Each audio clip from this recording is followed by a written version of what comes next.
And welcome back. I am here with a return guest, my friend Laurie James. She is a mother, divorcee, recovering caregiver turned author, certified somatic practitioner, and a coach and a podcaster. With over 15 years experience in energy work, somatic healing, parts work, and coaching. Lori's podcast, Confessions of a Free Bird, was inspired by her youngest of four children leaving the nest and is the sequel to her book, Sandwiched, a memoir of holding on and letting go. Lori, it's so great to have you back. Thanks for Yeah, coming thank on. you. I Yeah. think this is the third time, and the very first time was when I was promoting my Your book. book, Sandwiched, right, Yeah, exactly. We first talked about Sandwiched, then we've had a lot of conversations about somatic healing, both in Phoenix Rising as a guest that you came in, which yeah. was amazing. Um, and on the podcast today, we're going to talk about something completely different, although maybe not so much. We are going to talk about the rise of misogyny in midlife. Yes. Mm. Mm. That's just a light topic. Yeah, just totally like no big deal, not triggering at all. Mm-mm. Um, Tell me why you wanted to have this conversation because you pitched this to me, and you know me, I I'm like, yep, did. let's go. Yes, which So- which because I pitched it to you because of everything that I'm seeing that's happening, not only just in the US, but really worldwide. Mhm. And the rhetoric that is out there and the rise that I'm seeing. And I think it's not a conversation, although I know that you are willing to touch it. I don't believe it's a conversation that a lot of people are willing to have. Oh yeah, it's like the third rail. I've been talking about this shit, screaming about it from the rooftops to anyone who'll listen since before 2016, right? Yes. And I did a podcast episode in 2016 called Toxic Abuser in Chief. Hmm. And people were like, and now I'm like, hello, hello, Yes, here here we it are. is. Here we are. Yeah. So, Right. And you yes, saw the train wreck I saw the happening. writing on the wall. I saw the writing on the wall, and I was like, hey guys. And, and I will say, I certainly did not see it To coming this to level. this level. I Like, it's know. pretty intense. Um, but thank you for knowing where to go with this as a topic. Because I'm game to talk about the patriarchy and misogyny in Yes. the US and around the world. So, um, yeah. So what was it that, I mean, you're seeing this and you don't feel like people are having this conversation enough. Yes. And Well, obviously, we're two divorce coaches mm-hmm. and like we see this shit a lot, right? Mm-hmm. Mm-hmm. What are you seeing in your practice? What I'm seeing is a lot of dysregulation. I mean, Mm-hmm. first of all, divorce is the second most dysregulating thing that we can do because of the stress that is involved in leaving and all the unknown and all the uncertainty that is wrapped up in divorce. But then when you then throw somebody who is, gaslighting, manipulative, controlling, which are a lot of the things, unfortunately, that I experienced in my own marriage and my own divorce Mm-hmm. as well. And so I just figure if we can continue to have this conversation and maybe touch, even if it's just a couple of listeners, I think it's a conversation that is needs to continue to be repeated Absolutely. and mostly to hopefully allow your listeners to not feel like they are alone or that they're crazy Mm-hmm. or that it's their fault Mm-hmm. for what's happening because that's what we internalize Yep. when we are going through something. And I did that to the nth degree. I mean, I was my own worst critic, but now with the knowledge that I have now and that my own personal experiences, it's also because my nervous system was so dysregulated and I was in survival mode for so long. Yes. Then my body crashed a year and a half after my divorce. And the amount of freedom that I feel inside and the happiness and joy that I experience now, 8 years out Mm, of when I left my marriage, it's like night and day. that's right. So Yep. it, Yep. it's Yep. giving your listeners some hope and also along the way giving listeners tools and community. Yeah.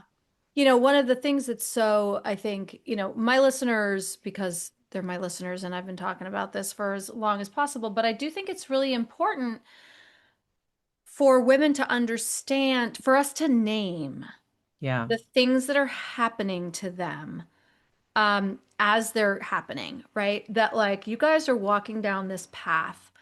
It's a path that I've walked. It's a path that Lori has walked. It might Hmm. look different, right? Different Hmm. landscape, but very similar paths. And there are things that happen along the way that might look like one thing, but when we name it something specific, it reframes it in a Hmm. way that makes you realize it's not you.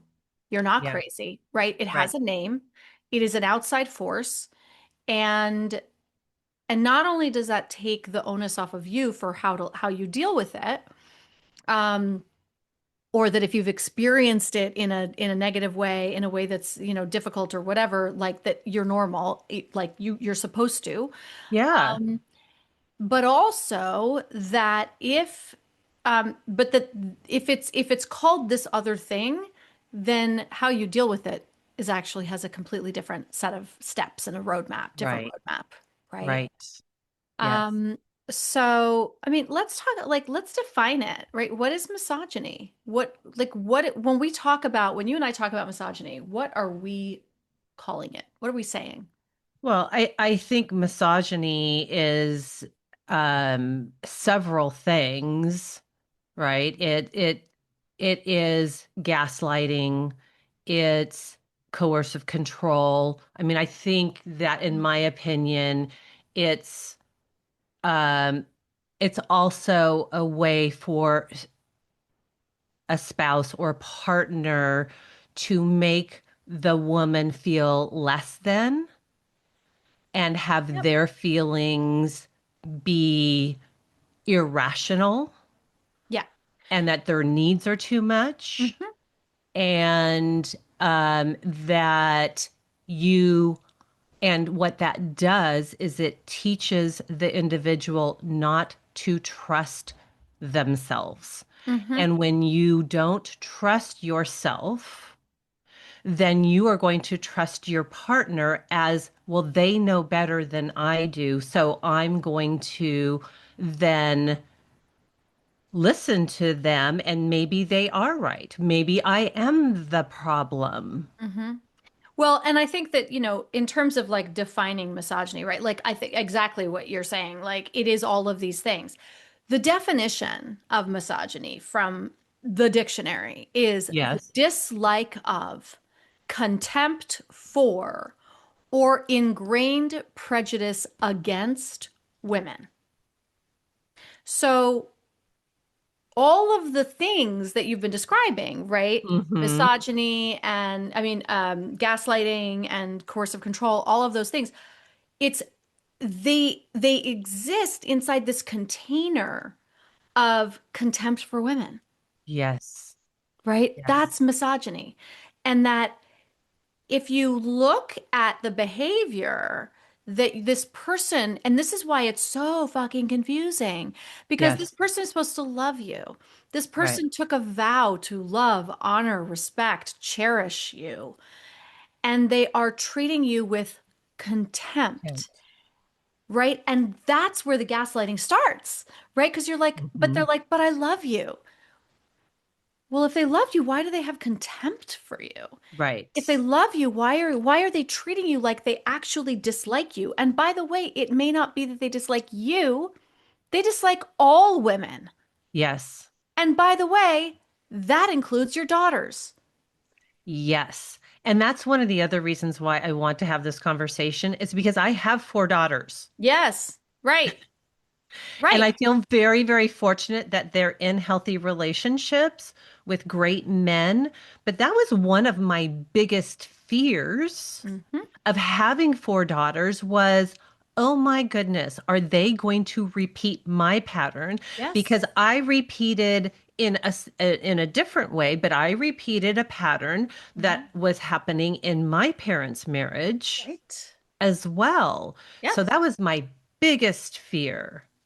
So if, Totally, you know, totally. if And you same thing for me as yeah, the mother of a boy yeah, was like, oh my God, is he going to repeat who his father is?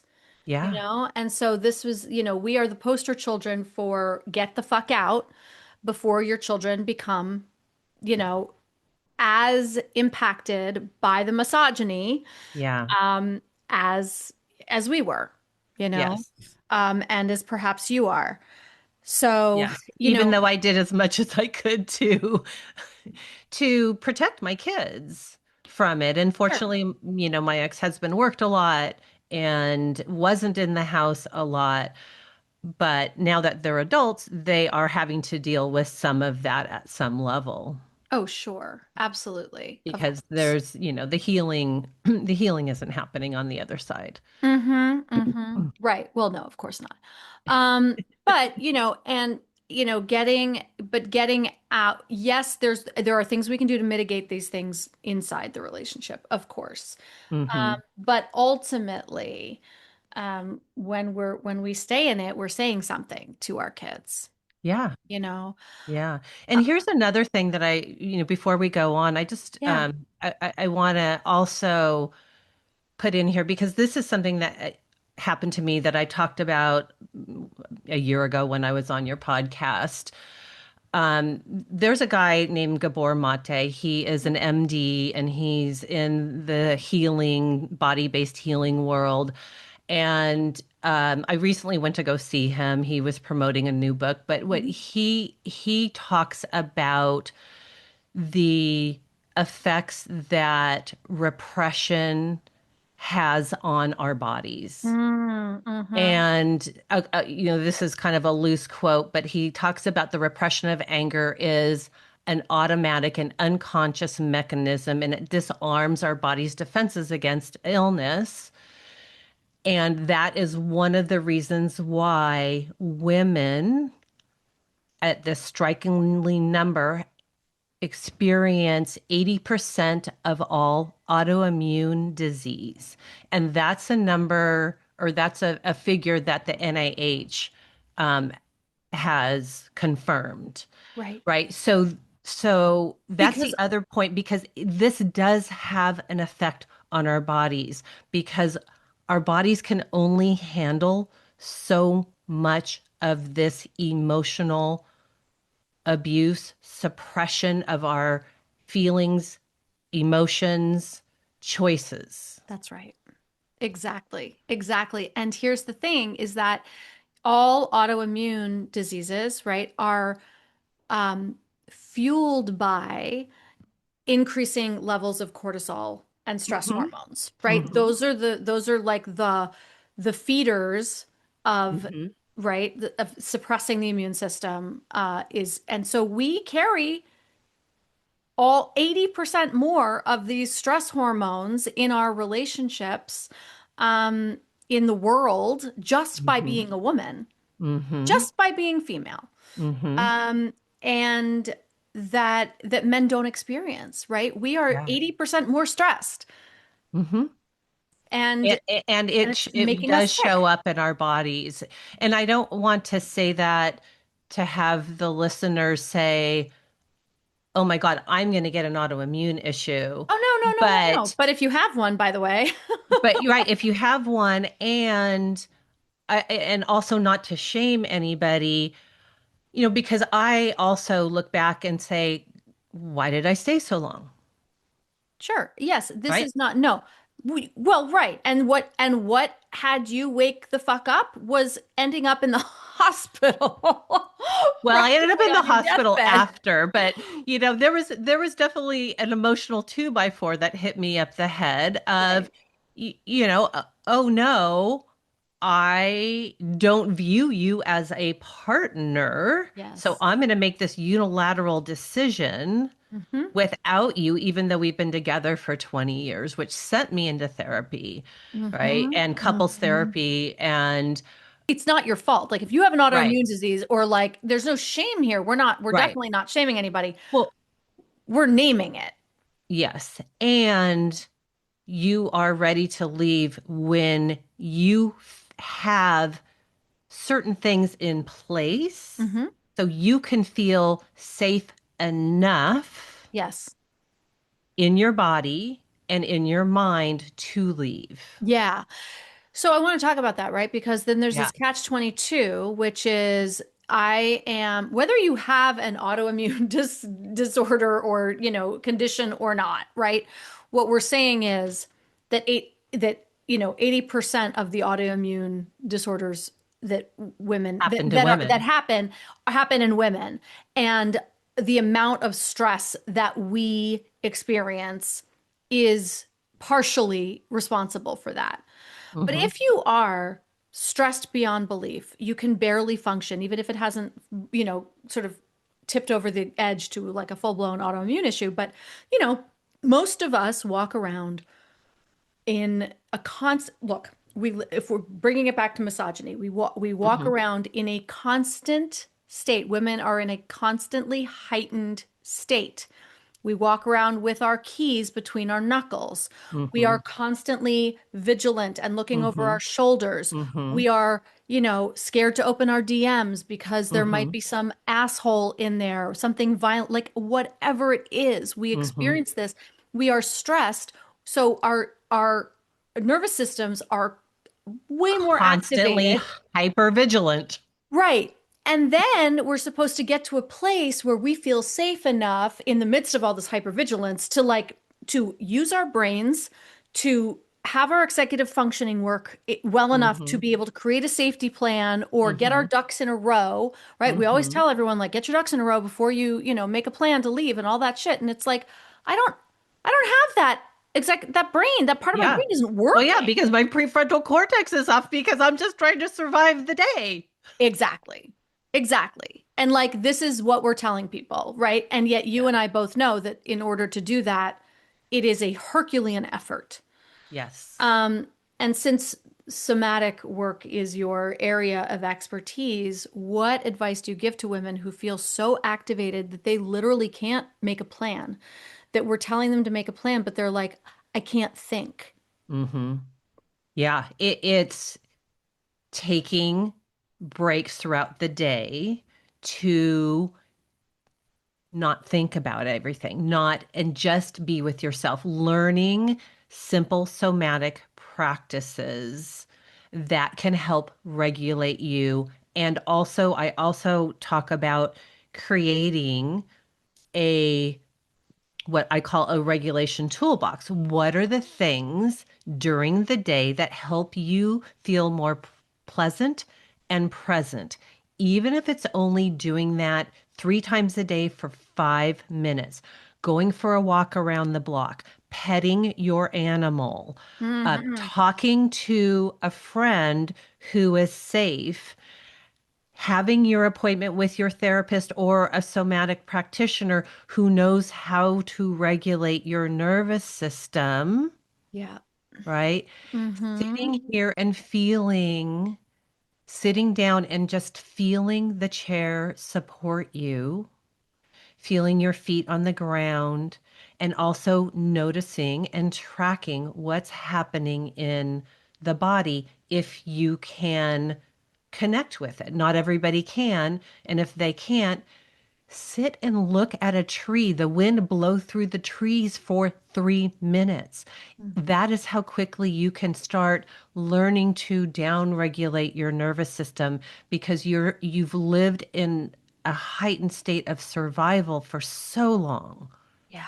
Right. And here's what happens. It's like you dip down a little bit. The more you do it, then you're able to dip down even further. And Hmm. then all of a sudden, wow, I'm actually sleeping for an hour's, 4 hours at a stretch or 5 hours at a stretch, Yeah. right? And you can do this. And once you create that felt sense of safety in the body, you're not so hyper vigilant and you have more energy to say, okay, my kids are okay in this moment. For me, I'll just use myself as an example. My mother isn't on and off hospice. She's healthy right at the moment. My kids are all okay in the moment. This is the time I'm going to pull the trigger. Mm-hmm. Mm-hmm.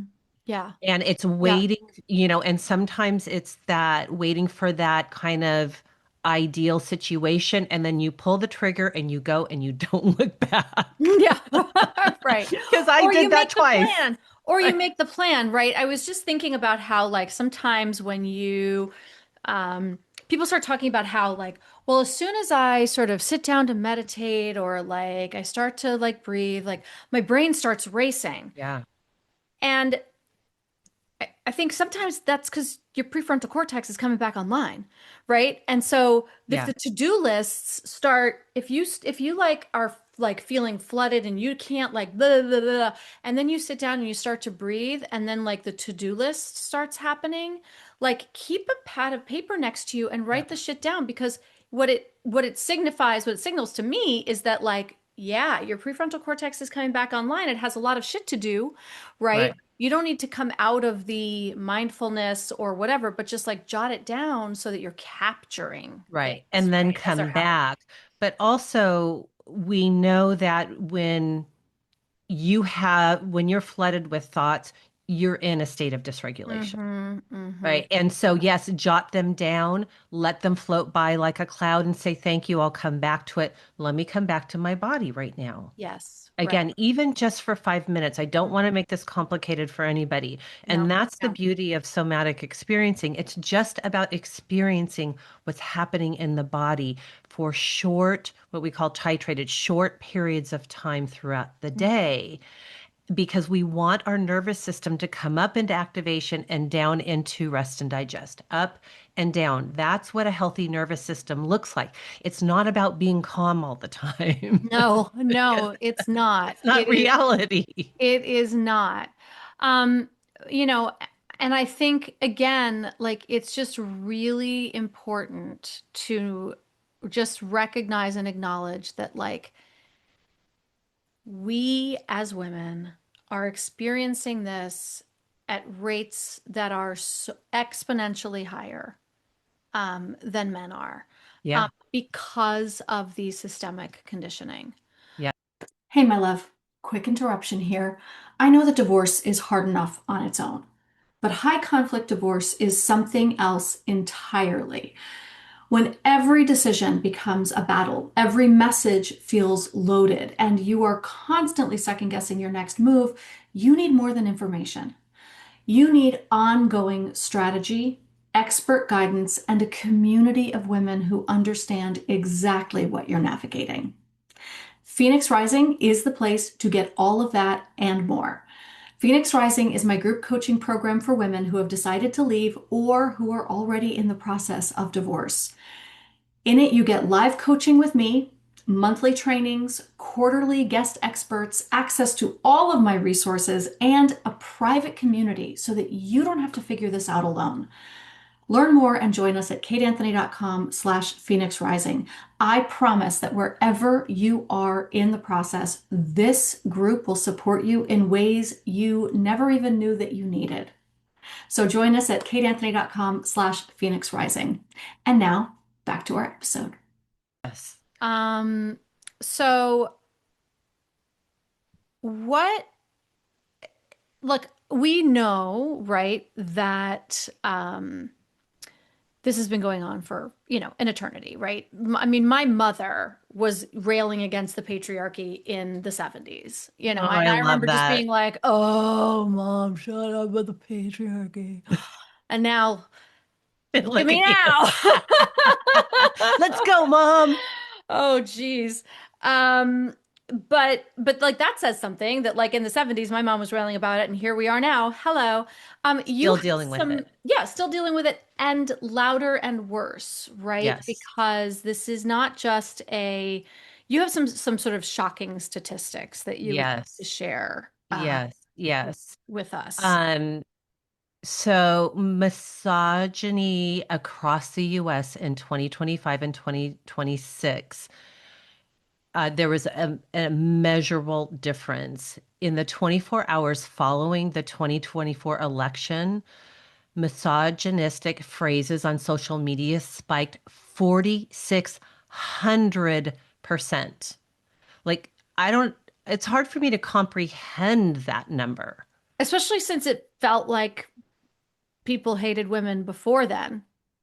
Well, yes, So like yes, and this was mounting, as we know, and you talked it about. I was mean, this mounting. it It was mounting. was. I think things had come down, but it had been mounting for the previous 18 months to 2 years prior to that. But what's also happened is since COVID, that the kind of fringe internet forums directly are now directly in the mainstream through the manosphere, and that's shaping culture, policy, and the way young men see women. Yes. So that is scary too It's for the terrifying. future of our children, grandchildren, Absolutely. navigating all that. It is horrifying. I haven't watched it yet, but there is that really what I hear is a really good documentary on I think it's on Netflix about the manosphere. I haven't watched it either. Yeah. Sounds really upsetting and it's going to make me angry, but I have to watch it. But I think what happened in 2024, just to put a real fine point on it, is that after the election, when we Hmm. elected a sexual abuser, convicted sexual abuser, or he Hmm. wasn't convicted for that, it was a civil case, whatever. But he's a felon. He's a felon 34 times over. Exactly, a He 34 may have time not, felon and right. known Yes. sexual abuser and admitted sexual abuser. Um, to the White House a second time, everyone just kind of went, "Oh, cool. So we're doing this now. All right. Like we are doing Yeah. this and we're doing it out loud." And Yeah. the filters, all the filters came off. Yeah. This has given everybody permission.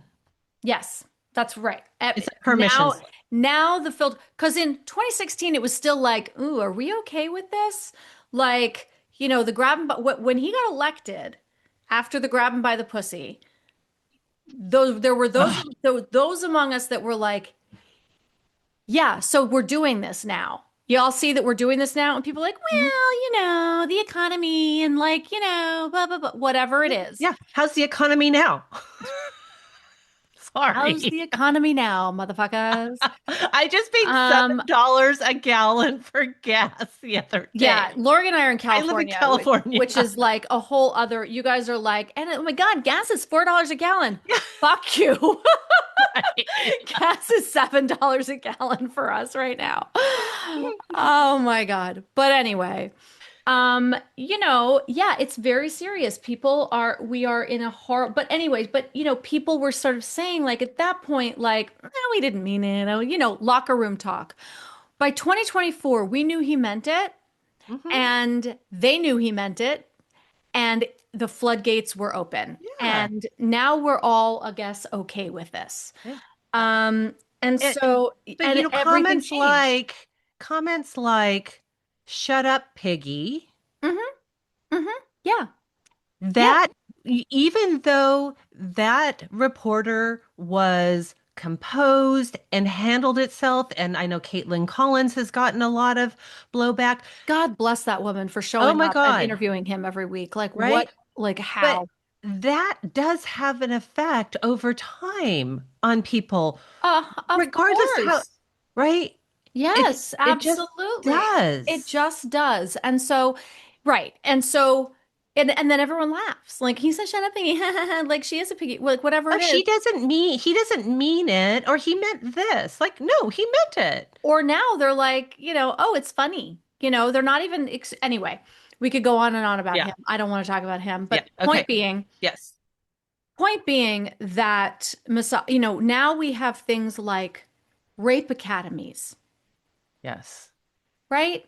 So for those who don't know what the rape academy situation was, Mm, heard about this. Um, where to begin? Giselle Pellicot, this incredible French woman who discovered that her husband had been drugging her and had hundreds of men come over and rape her repeatedly over the course of 20 fucking years. years. Yeah. And she came at it, she showed her face, she named her face, and she said, what her quote was incredible. She said, "Shame must switch sides," something like that. Yes. Where like, and I talk a lot in my work about carried shame, and she just exemplified it perfectly, right? Mm-hmm. Women are always so ashamed of having been assaulted, of having been raped, of having been mistreated, right? We're ashamed of having been abused. That's not our shame. We're No, it's not. carrying the shame of the person who's not feeling it Right. because Or the not society. or the culture that, right, exactly. But it is right, the society has shifts the shame onto the woman, who onto the victim, and she said absolutely not. I'm standing tall, I'm standing proud, because he is the one who should be ashamed, not me. And it was Yeah. so powerful. But in the aftermath of that, what was discovered is that there are all these online forums that are teaching men how to do exactly what that man did to his wife. And they're shown videos, they're shown things Horrifying. horrifying, photographs of their sleeping wives, and like, is she moving? Was she, well, she looks like she's asleep. So, I mean, literally an academy, literally online forums teaching men how to rape their sleeping wives. Their wives. Their wives, Yeah. the women Yes. they purport to Right. love Right. That's misogyny in, in action yes, on steroids. on steroids. Yes. Right. Because that is not for the love of women, that is for the absolute hatred of Yeah. women. Yeah. Um, and so like and this is where we're at. Because it really is. This is where we're at. And there were Hmm. how many millions of views did that thing have? And then everyone was 60 million in a month. right, 60 million in a month. And here's the thing. Yes, everyone kept coming out and being like, well, that's not 60 million people. That's just 60 million views. I don't fucking It doesn't, care. right. That's only one forum, by the way. That's only Right. one forum. Right. Okay, And sorry. Was it only 1 million men, 60 to each one of them coming back 60 times? That's okay? No. right. And it was only one. Well, and here's the thing. I didn't see any major public news outlet in the US that was talking about it. And I could be wrong, but I Right. saw it on Agreed. social media. But Agreed. CNN broke that report. But CNN. CNN, Yeah, they did. but it was CNN in London. It wasn't CNN in the US. US. And I did not. I watch clips of CNN. I don't watch it all the time, but I don't believe that they reported it Wow. in the US. Right. Well, it doesn't surprise me. I don't watch the news anymore. I Yeah. can't. I won't. Yeah. I get my news through, sort of more contained Yeah. sources. Yes. I Agreed. Yeah. just cannot have it on anymore. So I didn't see that, but it does not. I mean, it always surprises me, but it does not surprise me. Yeah. It enrages me, but it Yeah, doesn't it surprise me. enrages you and it sickens you. Well, and here's the other thing too that happens to us because, and this is intentional, by the way, too, Uh-huh. is they they are throwing this at us, and they are, throwing these so that way we become numb to it. That's right.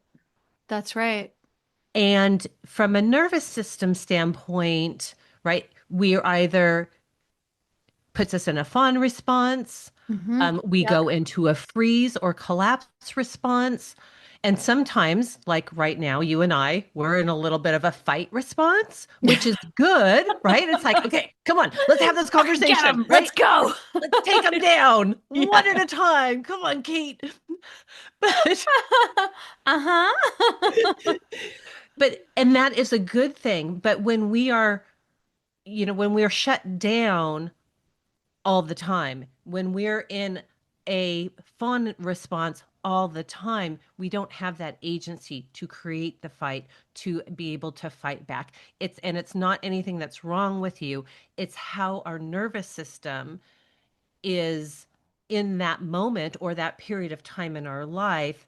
It's a survival mechanism. It's That's how right. we're surviving the situation. So Absolutely. again, like even though we Absolutely. are having this conversation, I don't want anybody to feel bad that they're like, oh, I'm just waking up to this, or I haven't been able to do anything about this, but now I want to, you know, So yeah, so first of all, let me just say it that I don't, and I don't, I'm sure Lori agrees with me. We don't want anyone to become an activist while you're in the middle. Like, you cannot fight against a system that you're still like grappling with. yes, So if like we can't ch yes, we need to very good point. we need family court reform. I do not want you becoming an advocate for family court reform while you're in the family court system. Yeah. Now, once you've gone through the family court system and you have a lot of data about how much fucking reform it needs, like, have at it, let's do this. But, like, if you are in the midst of a misogynistic relationship, let's wake up to it and remove yourself from it Yes. before you start fighting it, And right? heal from it. Do the Yes. work to Do the heal work. Yep. after the divorce is over, because that healing work is so, so important A to hundred do. percent. And then that's when then you can create the agency to then go fight the good fight with the rest of us. That's right. That's right. Then, like, by all means, join the fight. Join the Join fight. that. But you have to join the fight when you're not in this activation. Yeah. Like, we get activated into fight, and then, like, Lori and I have years and years of training and experience with how to, like, when we turn off our computers, we get on with our lives. Like, we're Yeah. not, right? Like, We don't stay in it. I go walk the dog and hang out with my husband and cook dinner and like do, and Yeah. goofy and like whatever. I'm not sitting here like railing against the patriarchy all the time. You'd be Right. surprised. You would be surprised. But I don't. I actually have a full life. Um, you know, it does include watching a lot of Dateline, which basically reinforces all of my feelings about this because here it is in real time. Hmm. But yeah, it's very important to have that balance and have like you're not now also we're not the ones that necessarily should be fighting this fucking battle. So if you have men in your No. life that you perceive to be good men, ask them what the fuck they're doing about it. Yeah. Because that was the thing about the Rape Yes. Academy. Like, how many men were posting about that? How many Yeah. men were making videos railing against the Rape Academy? Not that many. No, not. I did see a couple, but the majority of them that I saw on social media were women That's right. that were fighting that fight and bringing Hmm. it to people's attention Yep. for Yep. sure. Yep. Yeah. So, Lori, being on the other side of divorce, you and I, right? Hmm. And, I just got remarried, but I was single for a very long time. A Hmm. lot of the women I work with, and I'm sure this is true of you, Hmm. are terrified to get out there and date, Yeah. given this information. Yes. Yes. What advice do you have for them? Again, we need to do the healing work. Mm-hmm. And you don't need to be fully healed, whatever, whatever your definition of that is. But Right. you need to be able to not be in a place where you have so much anger and resentment towards your ex. Yeah. Right, Right. because if you have anger and resentment towards your ex Mm-hmm. still, you are just going to rechannel that anger and resentment, which is a fight response. Uh-huh. Right. It's a dysregulated nervous system at whoever and the people and the men online. Yeah. So I was in a relationship for about 3.5 years that ended over a year and a half ago. I'm in a fairly new relationship with a really great Oh, good. guy. Yeah. No, good. Um, and it's new. It's still like 5-ish months into it, but um when you do that healing work and you know what regulation and feels like in your body, and you're no longer in that survival mode, you have more trust in yourself and Yes. you are able to tap into your intuition to say, ooh, that guy feels a little creepy, Mm-hmm. And to trust it and to trust it and end that conversation then and there and act on it. versus Right. Mm-hmm. versus going, oh, let me just see, maybe it was just a one-off, right? And this kind of goes back to, I see burned haystack I was gonna say, in the right? back, Block to you know burn, baby. block to Block to burn. burn. And I did that, and I met somebody fairly quickly, which I wasn't expecting. I was like, "Oh, this is going to take a while. Let me just Sure. put myself back out there." And he was like one of the first guys I went on a date with, and it was slow at first, and I was like, Yeah, "Okay, sure. that's fine." We were both dating other people, and but I think that that's the biggest thing is get to a place where you can really start trusting yourself, trusting that intuition, Yes. and and yes, when you start dating, you're going to make a few mistakes, and don't shame yourself, That's right. and have some understanding, compassion of like, this is new. Mm-hmm. And I'm just learning this because it's a whole different world. But so Yeah. much is about, how much time and effort do they put into their profile, right? Oh, yeah, exactly. Because that's exactly how much effort they're gonna put into dating you. Exactly. Mm-hmm. Exactly. And, I talk about putting a list together when I work with clients who are in that place of what are my values Mm-hmm. and what are the values you want in your partner. Yep. And then I have them put a whole list together of all the qualities that they want in another person. Mm-hmm. In that list, when I did that for myself, it was 2 pages long. And then you circle Mm-hmm. the top 5, 10, Mm-hmm.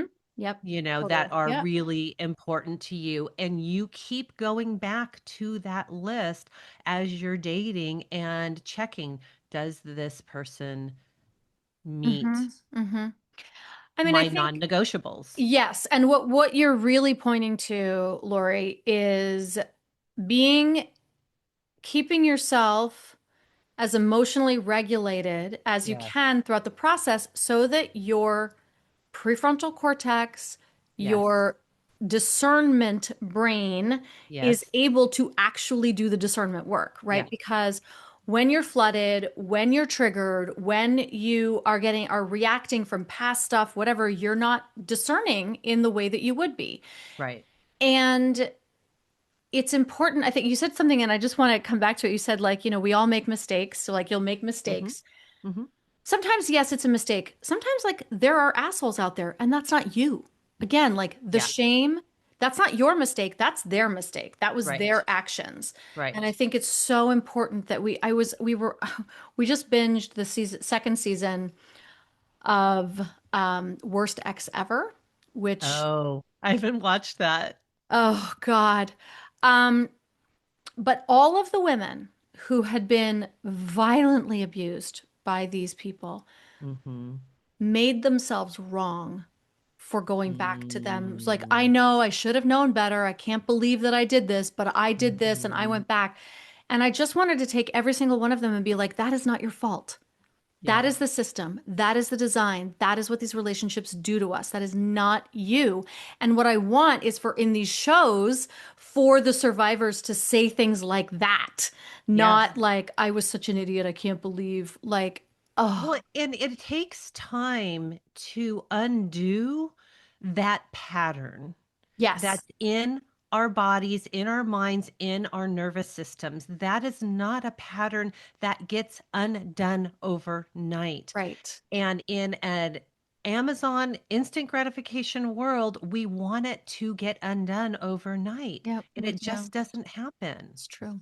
It just won't. I mean, I'm 8 years out of my Yeah, marriage, and, right. I was in a relationship for 3.5 years, and there were parts of it that were good, but there are parts that weren't, and it wasn't. And here's the thing that I wanna maybe we can end on this, but Mm-hmm. there was a body no, it was kind of low level when I was dating my there was a lot of good in the relationship, but when we were talking about moving forward, like moving in together, and he wanted to get married, I did not. There, Mm-hmm. and I don't think I'll ever get remarried again.